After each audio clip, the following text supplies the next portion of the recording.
All right, welcome to our lesson about persona. If you're looking at your participant guide, that was one thing that we had no problem agreeing on, was that imagery. But what we're going to talk about, this is not the same as ego. We're talking about persona, and we're going to discuss a lot of ways how it jams us up, it gets in the way of us being our authentic selves, and that jams up a lot of things in our lives. And so to start off, we're just going to talk about some definitions, what persona is. And there's some key things to point out in here. So it's the aspect of someone's character that is presented to or perceived by others, right? So this is what you're projecting out to other people or what they think about you. And so often, in fact, probably 100% of the time, it's not completely accurate as far as who you are. Number two, though, is the part that I really want to key on. A role or a character adopted by an author, actor, etc.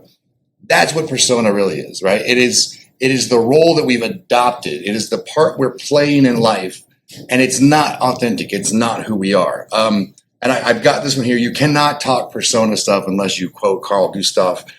But it is an individual's facade or front, all right? And then he goes on to say it's the role in life the individual is playing. So right off the bat, what that's telling us is it's fake, right? Yeah. It's not real. Not only that, but it's you. You have responsibility for that. It's Right. You're choosing to act that way. 100%. And it's like we talked about, previously about letting the world should on you. So often we adopt a persona because we think in this space, I should act this way or I should be this. And it's just not the case. I'll give an example. And this is a true story. I often share those. My first 2 cycles, I'll own it. My first 2 cycles as a drill sergeant, I was all the worst parts of the Bible under a brown hat. Like I was an absolute nightmare. And I thought that's what I was supposed to do, right? I adopted this persona. Now, meanwhile, like my kiddos called me, hey buddy, what's up? But in front of these guys, I'm a savage. I'm spider crawling across bus seats. I couldn't talk after day 2 without yelling. I adopted a persona and I thought that was the role I had to play.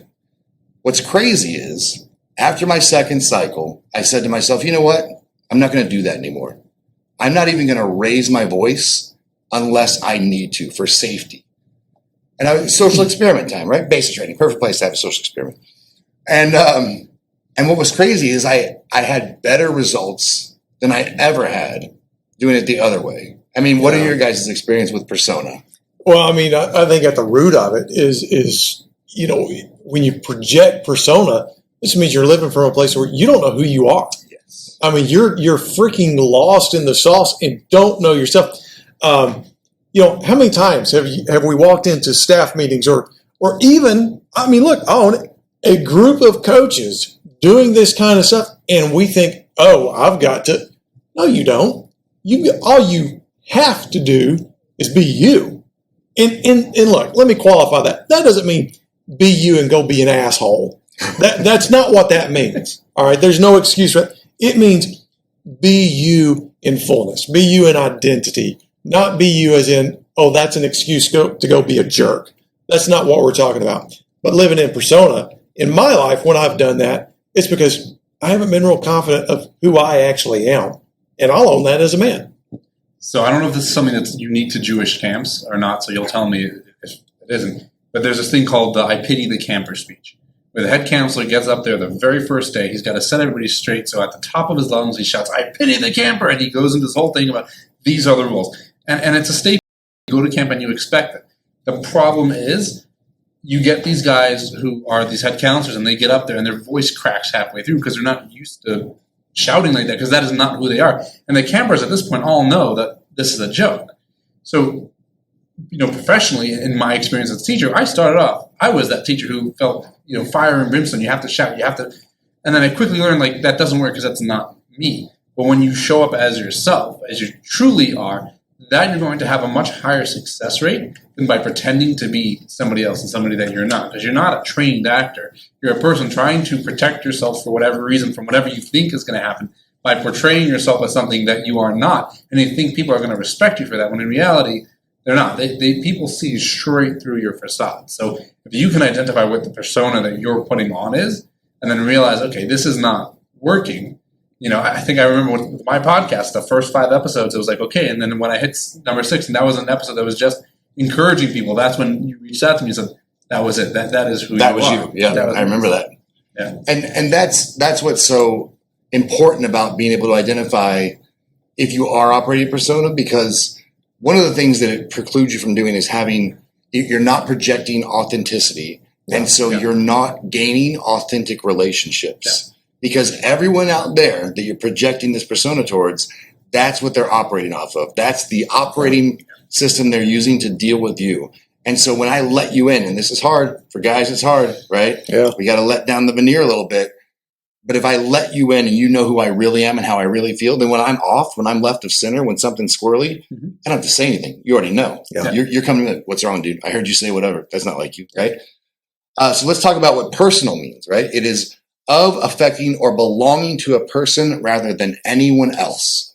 And so this goes back to some of the other stuff we talked about, the letting the world shoot on you, right? Yeah. Like this is you. This is authentically you. Like Aaron said, it's not being an asshole. It's not an excuse to be a jerk, but it is being real. It's being authentic. And that's what's important.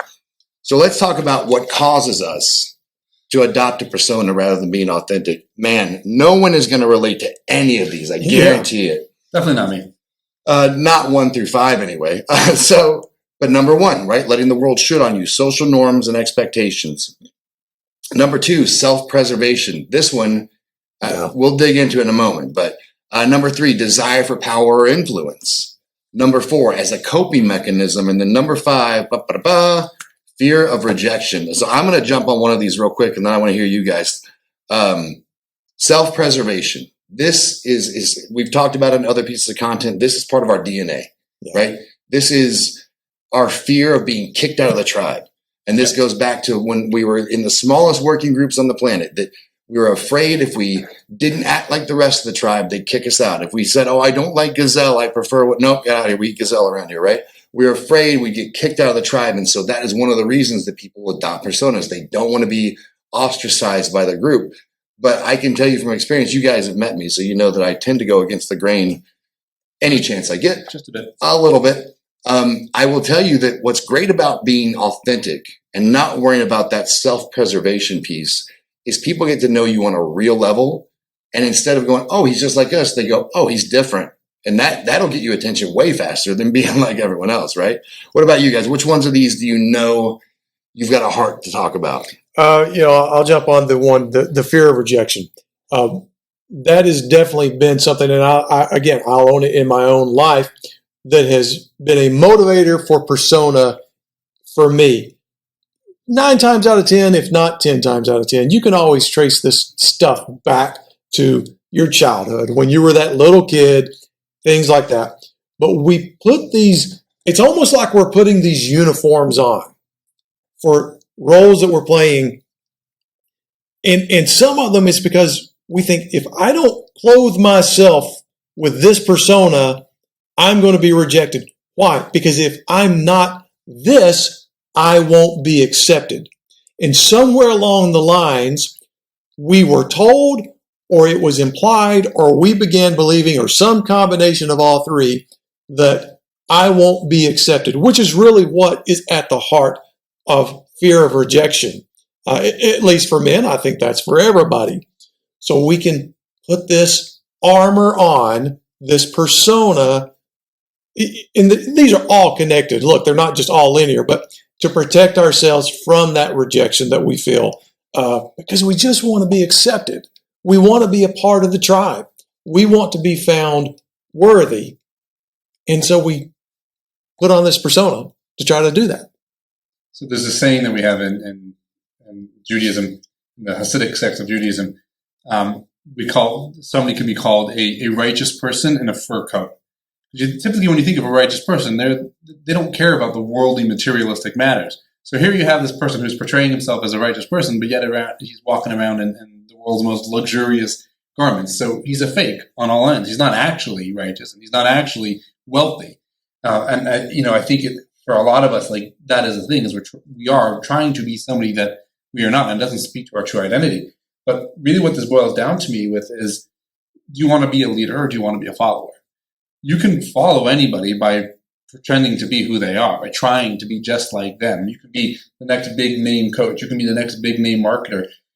Or you could be you. And what you're going to see is instead of trying to follow after other people and get in their circles, which are such closed circles that it's very hard to get into, you can just be you. And what you're going to see is that people will start magnetizing towards you. And